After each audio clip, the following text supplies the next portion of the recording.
सब लोग आपकी कीमत करेंगे।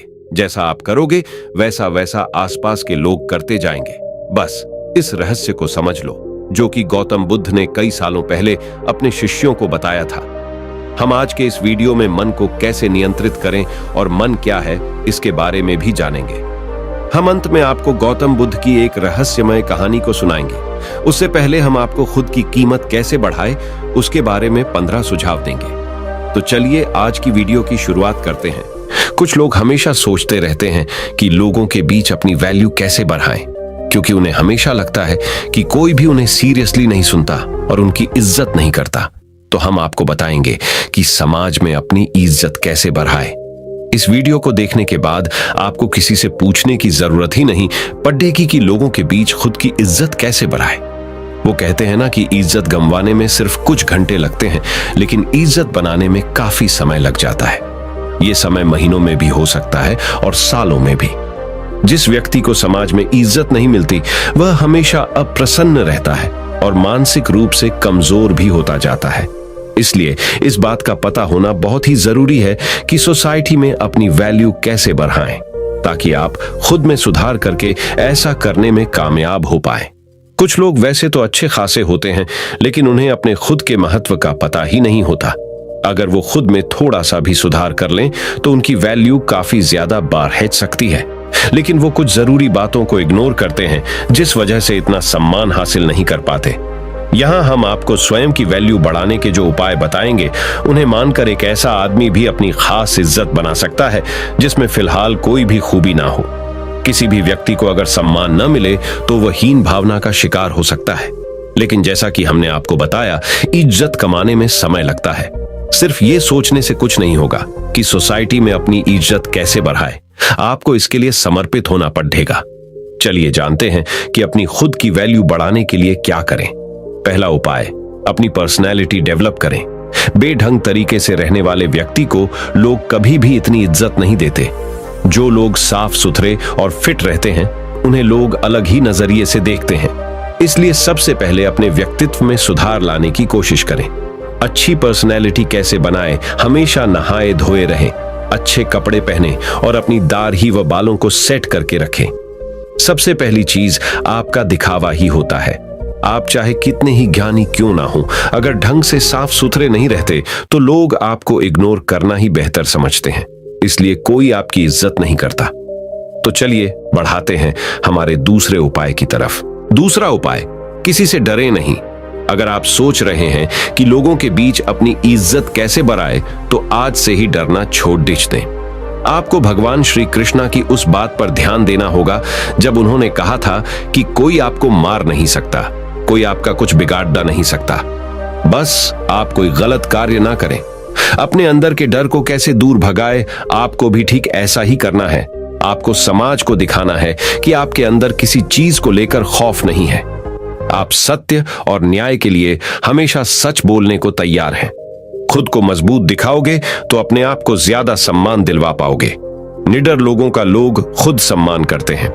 तो चलिए बढ़ाते हैं हमारे तीसरे उपाय की तरफ। तीसरा उपाय, हर समय उपलब्ध रहना छोड़ दें। आपने एक बात जरूर सुनी होगी कि किसी भी जगह पर बार बार जाने से या किसी के लिए भी तुरंत हाजिर हो जाने से आदमी अपनी वैल्यू ही कम करता है। ऐसा होने पर लोग आपको ज्यादा महत्व नहीं देते। उनका यही सोचना होता है कि अरे उसे तो चाहे कभी भी बुला लो, या फिर उसे बुलाने की जरूरत नहीं है, वो अपने आप आ जाएगा। मतलब ऐसी स्थिति में आपको कोई सीरियसली नहीं लेता। आज के जमाने में लोगों का थोड़ा वेट कराना बनता है, तभी वो आपका सम्मान करते हैं। तो चलिए बढ़ाते हैं हमारे चौथे उपाय की तरफ। चौथा उपाय, अपनी जुबान को पूरा करें। आज के दौर में बहुत ही कम ऐसे लोग पाए जाते हैं जो अपने द्वारा किए गए वादों पर खरे उतरते हैं। अगर आप सोच रहे हैं कि अपनी वैल्यू कैसे बढ़ाएं, तो खुद को ऐसा बनाइए कि लोग आप पर तुरंत विश्वास करने को तैयार हो जाएं। कहने का मतलब यह है कि अपनी जुबान को हमेशा पूरी कीजिए। आपने लोगों के सामने जो कुछ भी करने को एक बार कह दिया तो समझो कह दिया। अब आपको वो काम पूरा करवाना ही है। ऐसे व्यक्ति को लोग बहुत ज्यादा महत्व देते हैं और सभी उसकी इज्जत करते हैं।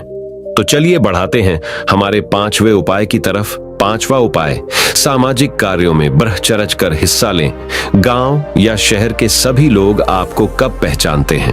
जब आप सामाजिक कार्यों में हिस्सा लेते हैं और वहां अपने काम के दम पर अपनी उपस्थिति दर्ज करवाते हैं। सोसाइटी में अपनी इज्जत बढ़ाने के लिए ऐसा करना बहुत जरूरी है। यही वो मौके होते हैं जब आप सब लोगों की नजर में आते हैं। लोग आपके काम से प्रभावित होते हैं और उनके मन में आपके लिए इज्जत बढ़ती है। जब भी गांव या शहर के लिए कोई धर्म का काम या लोगों की सेवा करने का मौका मिले तो जरूर करें। तो चलिए बढ़ाते हैं हमारे छठे उपाय की तरफ।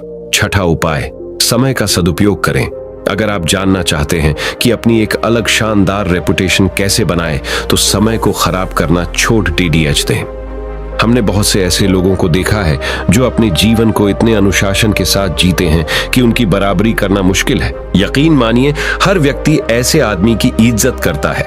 अगर आप अपने समय को यूं ही बकवासबाजी में खराब कर रहे हैं तो कोई भी आपको पसंद नहीं करेगा।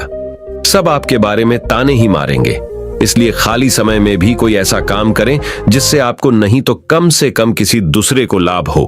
तो चलिए बढ़ाते हैं हमारे 7वें उपाय की तरफ। 7वां उपाय, कामयाब बने। अगर आप किसी भी क्षेत्र में सफल हो जाते हैं तो लोग आपकी खुद ब खुद इज्जत करने लग जाते हैं। फिर आपको किसी से जानने की जरूरत ही नहीं कि अपनी इज्जत कैसे बढ़ाए, क्योंकि आज के दौर में लोग सिर्फ कामयाब लोगों की ही कद्र करते हैं। जीवन में सफल कैसे बने? आप चाहे कितने भी पढ़े लिखे क्यों ना हो, अगर आप सफल नहीं हैं, आपके पास कोई अच्छा जॉब नहीं है या आपका कोई बिजनेस नहीं है, तो लोग आपको पूछते तक नहीं है। इसलिए जितने भी युवा हैं वो सबसे पहले अपने करियर पर ध्यान दें। सफल हो गए तो लोग अपने आप रिस्पेक्ट करेंगे। तो चलिए बढ़ाते हैं हमारे 8वें उपाय की तरफ। 8वां उपाय, दूसरों से ज्यादा नॉलेज हासिल करें। अगर आप अपने मोहल्ले या गांव में सबसे ज्यादा सम्मान पाना चाहते हैं तो आपको अन्य लोगों की तुलना में ज्यादा ज्ञान हासिल करना होगा। आपको अपने आप को हर तरह से अपडेटेड रखना होगा ताकि जब आप बोलें तो सभी लोग ध्यान लगाकर सुने। इसके लिए आप टीवी पर न्यूज वगैरह देखते रहें और न्यूज़पेपर्स वगैरह पढ़ते रहें। जो व्यक्ति जितना ज्यादा ज्ञानी होता है उसे लोग उतना ही ज्यादा पसंद करते हैं। तो चलिए बढ़ाते हैं हमारे 9वें उपाय की तरफ। 9वां उपाय, बेबाकी से जवाब दें। आज वो दौर है जहां कमजोर व्यक्ति को तुरंत दबाने की कोशिश की जाती है। एक बार किसी से दबने के बाद वो बार बार आप पर कटाक्ष करने लगते हैं। उन्हें देखकर दूसरे लोग भी आपके मजे लेने लगते हैं। आपको ऐसा होने से रोकना होगा। स्मार्ट कैसे बने? अगर कोई आपसे मस्ती में आकर बात कर रहा है तो उससे आंख से आंख मिलाकर बेबाकी से जवाब दें, ताकि सामने वाला व्यक्ति और अन्य लोग तुरंत समझ जाए कि यह बंदा काबू में आने वाला नहीं है। आजकल अपनी इज्जत खुद करवानी पड़ जाती है। तो चलिए बढ़ाते हैं हमारे 10वें उपाय की तरफ। 10वां उपाय, अपने टैलेंट को शो कीजिए। कुछ लोग वैसे तो हर वक्त सोचते रहेंगे कि अपनी वैल्यू कैसे बढ़ाएं, लेकिन उसके लिए जो जरूरी कदम है वो नहीं उठाते। जी हाँ, लोग इज्जत करते हैं टैलेंट की, किसी व्यक्ति की नहीं। वो दौर गया जब आदमी की इज्जत की जाती थी। आज के जमाने में इज्जत हासिल करने के लिए आपको अपने अंदर छुपे हुनर को लोगों को दिखाना होगा, तभी तो लोग आपको खास समझेंगे। इसलिए आपके अंदर जितने भी अच्छे गुण और हुनर हैं उन्हें लोगों के सामने बाहर निकालिए। 11वां उपाय, अपनी सुख सुविधा पर खर्च करें। आजकल जमाना दिखावे का है। अगर आप सिर्फ पैसे कमाकर जमा करते रहेंगे लेकिन उनका उपयोग बिल्कुल भी नहीं करेंगे तो लोग आपको कंजूस कहेंगे। ऐसे में रिस्पेक्ट करना तो दूर, लोग आपको कंजूस कहकर आपका मजाक बनाते हैं। आपके पास पैसा है तो लालच करना ठीक नहीं। अपने पैसे से कुछ ऐसे काम करिए या ऐसी चीजें खरीदिए जिससे आप लोगों का ध्यान अपनी तरफ खींच पाए। अगर लोगों को लगेगा कि आप वाकई लाइफ को एंजॉय कर रहे हैं तो लोग आपके प्रशंसक बन जाएंगे। तो चलिए बढ़ाते हैं हमारे 12वें उपाय की तरफ। 12वां उपाय, महिलाओं की इज्जत करें। समाज में महिलाओं का भी स्थान होता है। अगर आप चाहते हैं कि अपनी अच्छी रेपुटेशन कैसे बनाएं, तो महिलाओं की इज्जत करना सीख लें। याद रखें, महिलाओं द्वारा की गई पब्लिसिटी बहुत ही जल्द आपके एरिया में फैल जाती है। अगर आप सभी महिलाओं की इज्जत करेंगे तो आपके गांव में बात फैलेगी कि आप वाकई एक सम्माननीय और अच्छे व्यक्ति हैं। वहीं अगर आप महिलाओं की नजर में गिर गए तो अपनी इज्जत बढ़ाने के बारे में सोचना भी मत, क्योंकि फिर यह काम लगभग असंभव हो जाएगा। तो चलिए बढ़ते हैं हमारे 13वें उपाय की तरफ। 13वां उपाय, कुछ अलग करके दिखाएं। खुद की वैल्यू बढ़ाने के तरीके, टिप्स तो कई हैं, पर यह वाला एक ऐसा तरीका है जो एक झटके में आपकी इज्जत बढ़ा सकता है। जी हां, साधारण जीवन तो सभी जीते हैं और ज्यादातर लोग बस खुद के लिए ही जीते हैं। अपने सपने को कैसे पूरा करें? आप अपने जीवन में कोई ऐसा काम कीजिए जिसे सब याद रखें और लोगों के बीच आपकी साख बन जाए। आप किसी भी क्षेत्र में अपने गांव या शहर का नाम रोशन कीजिए, या फिर कोई धर्म का ऐसा काम कीजिए जिससे गरीब लोगों को लंबे समय तक फायदा मिले। उपाय 14वां, अपनी कमजोरी किसी को ना बताएं। एक मजबूत इंसान वो होता है जो अपने दुख को खुद अकेला झेलता है, लेकिन खुशियों को सबके साथ बांटता है। ऐसा व्यक्ति वास्तव में इज्जत का हकदार होता ही है, क्योंकि ये एक खास गुण है जो सब में नहीं होता। आजकल लोग दूसरे लोगों की कमजोरी पकड़ने के चक्कर में लगे रहते हैं ताकि उन्हें घेरा जा सके और लोगों के बीच उसकी खिल्ली उड़ाई जा सके। आपको ध्यान रखना है कि अपनी कमजोरी को खुद तक ही सीमित रखें, अन्यथा लोग आपकी उसी कमजोरी को निशाना बनाएंगे। तो चलिए बढ़ाते हैं हमारे 15वें उपाय की तरफ।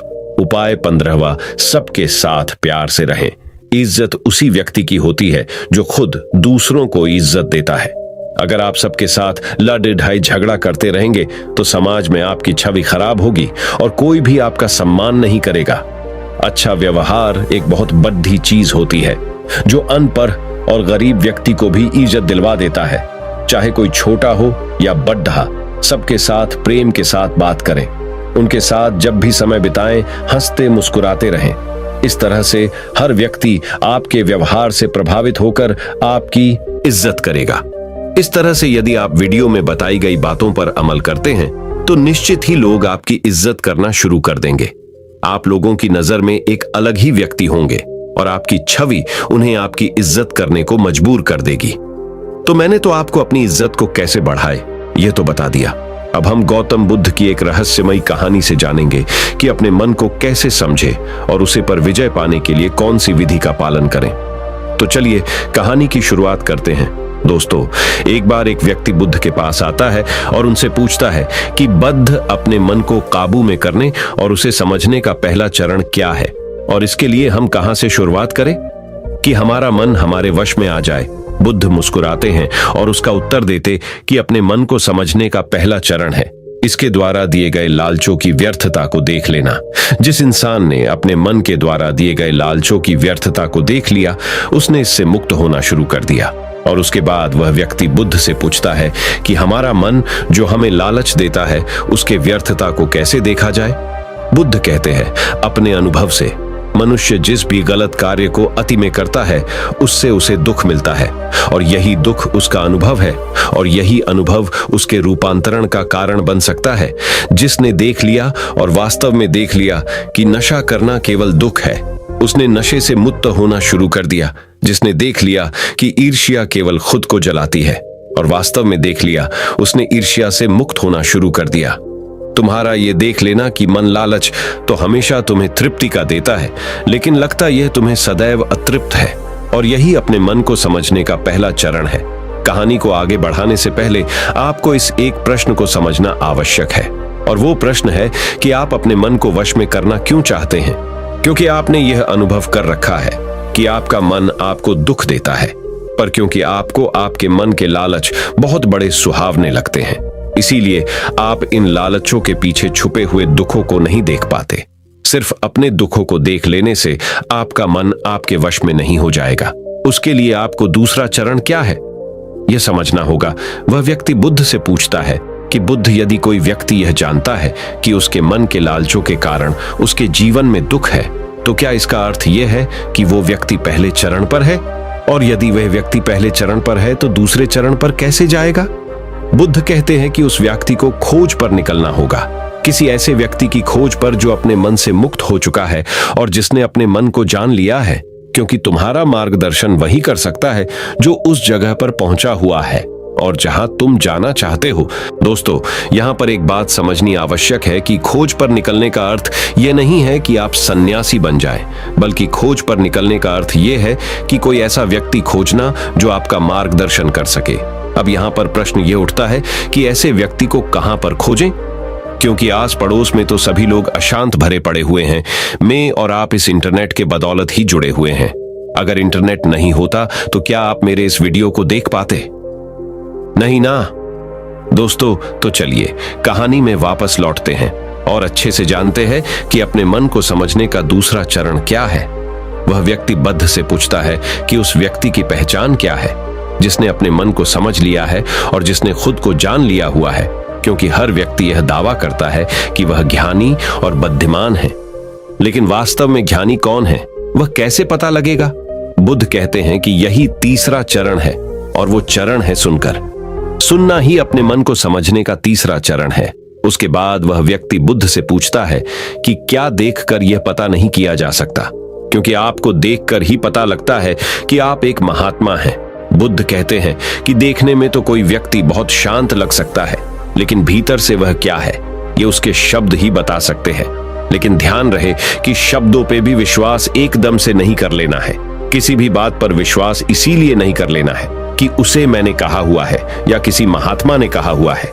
किसी भी बात पर विश्वास आपको तब कर लेना है जब वह तुम्हारा अनुभव बन जाए। गौतम बुद्ध के द्वारा कही गई इस बात को मैं आपको थोड़ा और आसान भाषा में समझाने की कोशिश करता हूं। दोस्तों, कोई कहता है कि ध्यान करना अच्छा है और कोई कहता है कि ध्यान करना बुरा है। ये दोनों ही अतिया है। अगर आप अभी ध्यान को अच्छा मानते हैं तो आप बहुत जल्द ही उसे बुरा मानने लग जाएंगे, और यही हमारे मन की चाल है। तो अब आपके मन में सवाल उठा होगा कि कैसे? तो उसका उत्तर ये है कि ध्यान की शुरुआत में आपको आनंद नहीं मिलेगा, बल्कि बोरियत महसूस होगी। और आपका विश्वास क्या था कि ध्यान अच्छा है, लेकिन आपको अनुभव क्या हो रहा है कि ध्यान बोरियत भरा है। तो धीरे धीरे आपका विश्वास बदलने लगेगा। पहले आप ध्यान को अच्छा मानते थे, लेकिन अब आप ध्यान को बुरा मानने लग जाएंगे। आप एक अति से दूसरे अति पर पहुंच जाएंगे, और यही हमारे मन की चाल है। हमारा मन हमें अतियों में ही भटकाता रहता है, और अगर आप ध्यान को बुरा मानते हैं तो आप कभी भी ध्यान करेंगे ही नहीं। अब कहानी में वापस लौटते हैं और अच्छे से समझते हैं कि अपने मन को समझने का तीसरा चरण क्या है। बुद्ध कहते हैं कि किसी भी बात पर विश्वास तब तक नहीं करना है जब तक वह तुम्हारे विवेक की कसौटी पर खरी नहीं उतर जाए, और इसके लिए कर्म करना आवश्यक है, और कर्म ही अपने मन को समझने का चौथा चरण है। अगर आप धन कमाना चाहते हैं तो आपको सही दिशा में कर्म करना आवश्यक है। ठीक उसी प्रकार अगर आप खुद को जानना चाहते हैं तो आपको सही दिशा में कर्म करना आवश्यक है। वह आदमी बुद्ध से पूछता है कि सही दिशा में कर्म करते वक्त आदमी क्या गलती कर सकता है। बुद्ध कहते हैं कि केवल दो गलतियां कर सकता है। पहली गलती है शुरुआत ना करना, और दूसरी गलती है पूरा रास्ता तय न करना। और इन दोनों गलतियों के पीछे हमारे मन की चाल होती है। कोई सोचता है कि मैं शुरुआत कल से करूंगा, और कोई सोचता है कि शायद मैं सफल न हो पाऊं। इन दोनों ही गलतियों को व्यक्ति जागरूकता की कमी के कारण करता है। बिना जागरूकता के व्यक्ति का मन उसे सही दिशा में चलने ही नहीं दे सकता, और जागरूकता ही अपने मन को समझने का पांचवा चरण है। इसीलिए दिन के हर एक क्षण को जागरूकता के साथ जियो। कोई भी कार्य करो तो उसे जागरूकता के साथ करो। अगर सांसें भी लो तो उसे जागरूकता के साथ लो। बिना जागरूकता के साथ जिया गया एक भी क्षण मृत्यु के समान है।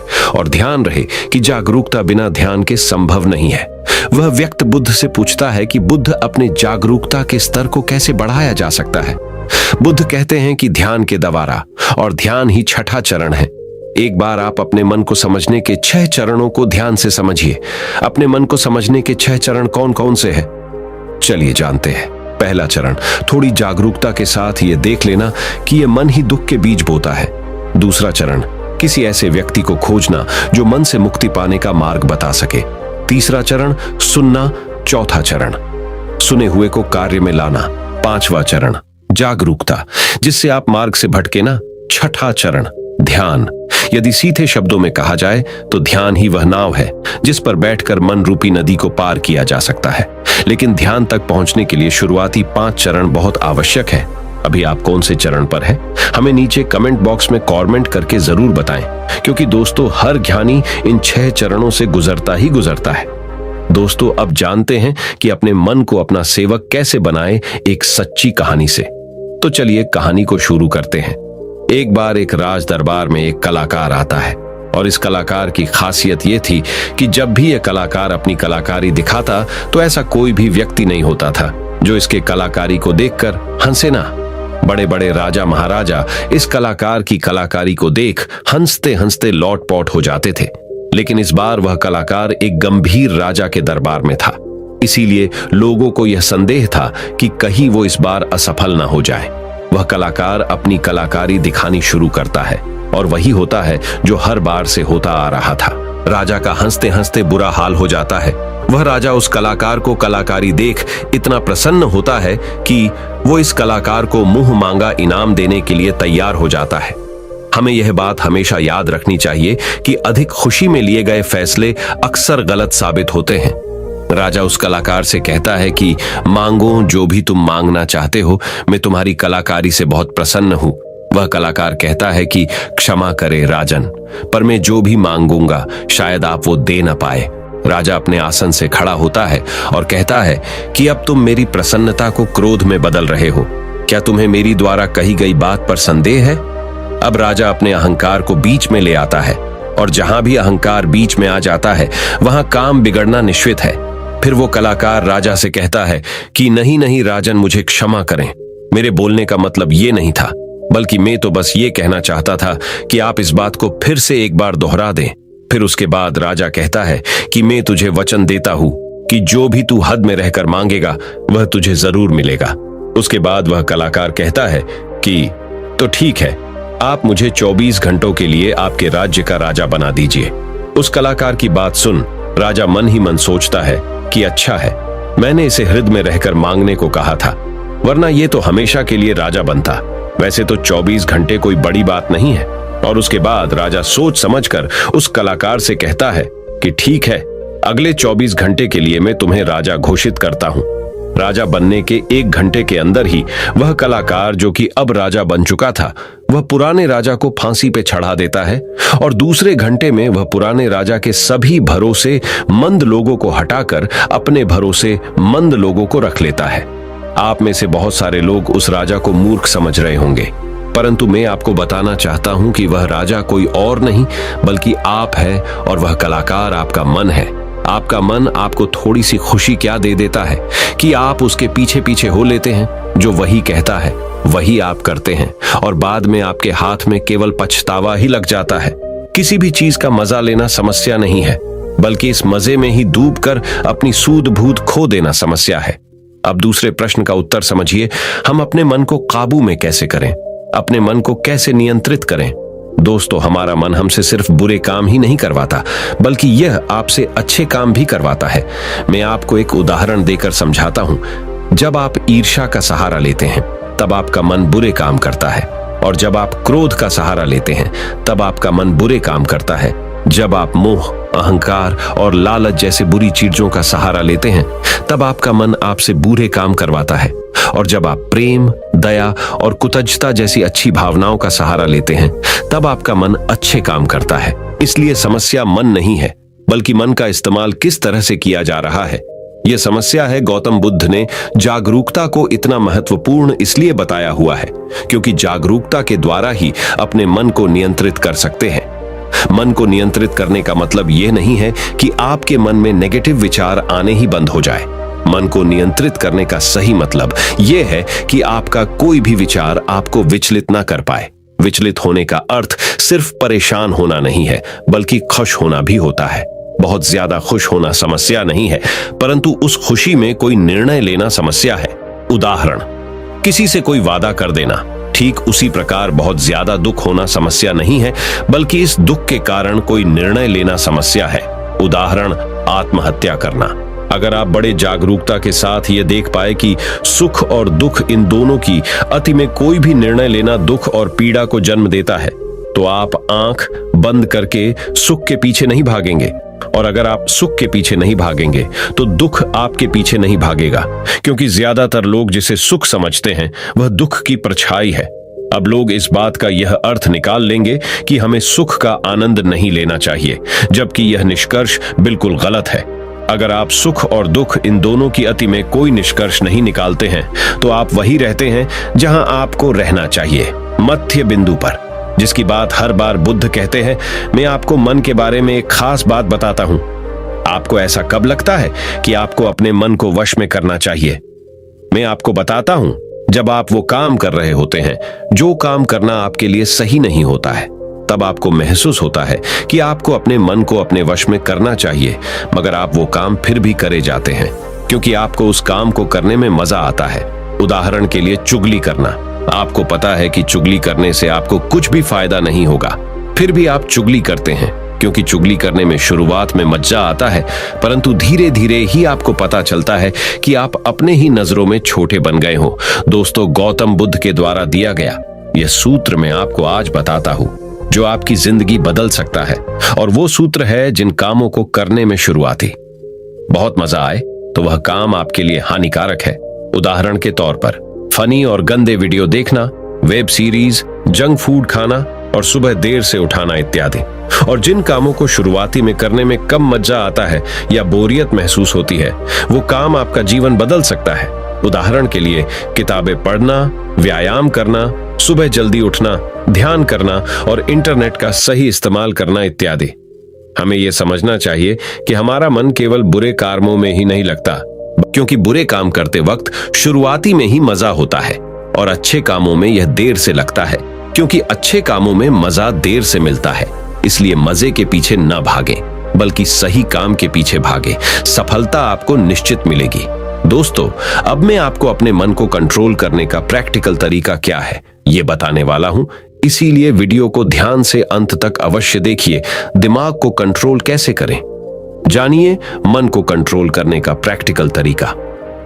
दोस्तों, ज्यादातर लोग ये सोचते हैं कि मन को कंट्रोल करना मुश्किल है, और यह बात सच है केवल उन लोगों के लिए जिन्हें यह पता नहीं है कि मन क्या है और यह कैसे कार्य करता है।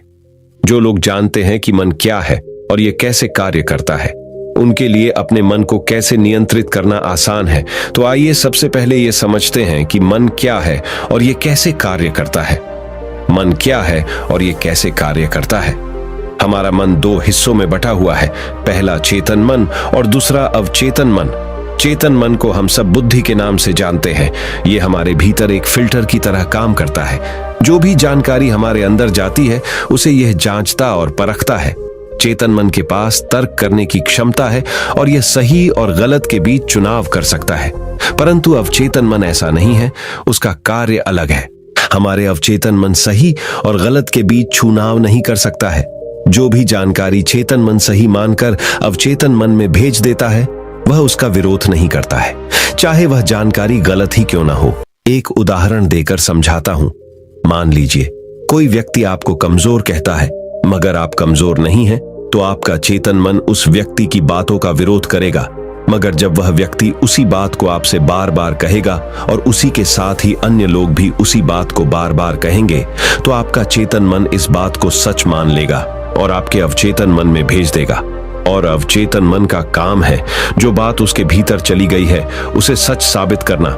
इसका सबसे बड़ा उदाहरण है, जब हम छोटे हुआ करते थे उस समय हमारे भीतर बहुत आत्मविश्वास था, परंतु जैसे जैसे हम बड़े होते गए हमारा आत्मविश्वास कम होता गया, क्योंकि हमारे स्कूल और कॉलेजेस से और समाज से बार बार नकारात्मक बातें सुनने को मिली और हमारा अवचेतन मन उन्हें सच मान बैठा। हो सकता है कि आपने इस बात पर ध्यान दिया हो कि आप गलत करना तो नहीं चाहते, परंतु फिर भी गलत करते हैं। आप डरना तो नहीं चाहते, लेकिन डर जाते हैं। ऐसा क्यों होता है? क्या आप जानना चाहते हैं? तो वीडियो के अंत तक बने रहे। दोस्तों, ऐसा इसीलिए होता है क्योंकि जाने अनजाने में आपके अवचेतन मन में बहुत सारी गलत जानकारी चली गई हुई है, जिसे वह सच मन बैठा हुआ है।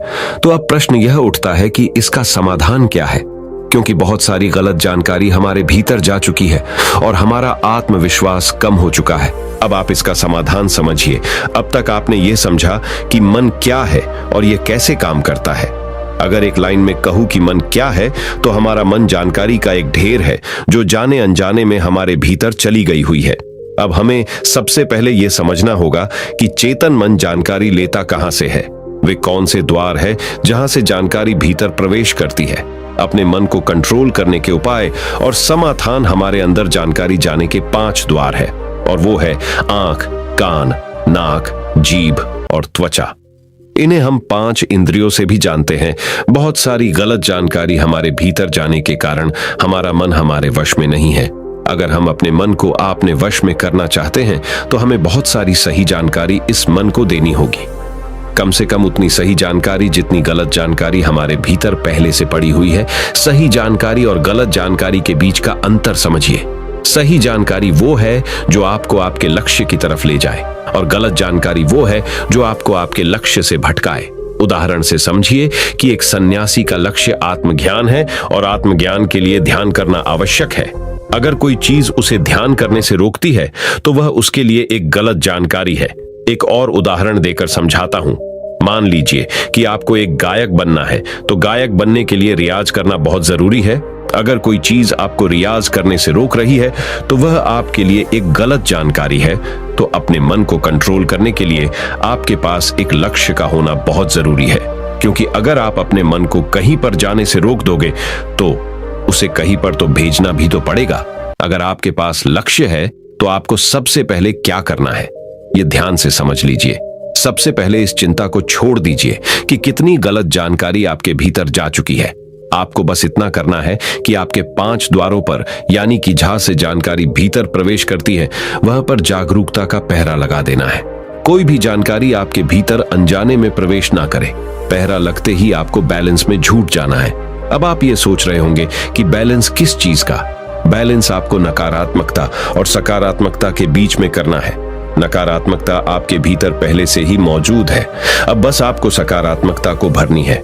आपको एक बात जान लेनी चाहिए कि सकारात्मकता नकारात्मकता को मिटा देती है, जिस प्रकार रोशनी अंधेरे को मिटा देती है। ये तो बस कहने की बात है कि आपको बैलेंस करना है। सच तो यह है कि जब आप अपने भीतर सकारात्मकता भरने लगेंगे तो आपके अंदर की नकारात्मकता उसी समय मिटने लग जाएगी। दोनों के बीच का बैलेंस होने का तो अवसर ही नहीं आएगा। यहाँ पर प्रश्न यह निर्माण होता है कि सकारात्मकता को कहां से लाए। तो इसके बहुत सारे तरीके हैं। पहला तरीका यह है कि आप अच्छे लोगों की संगत करिए और उन्हें ऑब्जर्व करके उनसे सीख सकते हैं।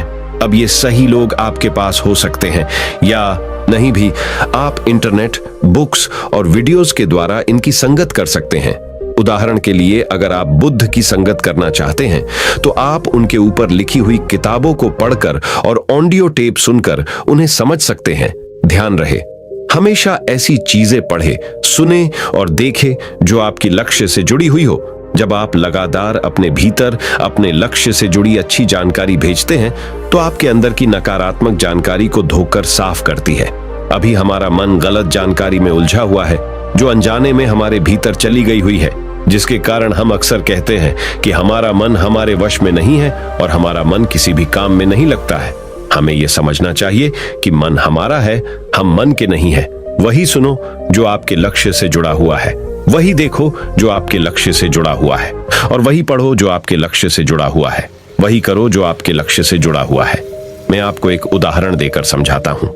अगर आपका लक्ष्य खिलाड़ी बनना है तो आपको वही चीजें खानी चाहिए जो आपको खिलाड़ी बनाए।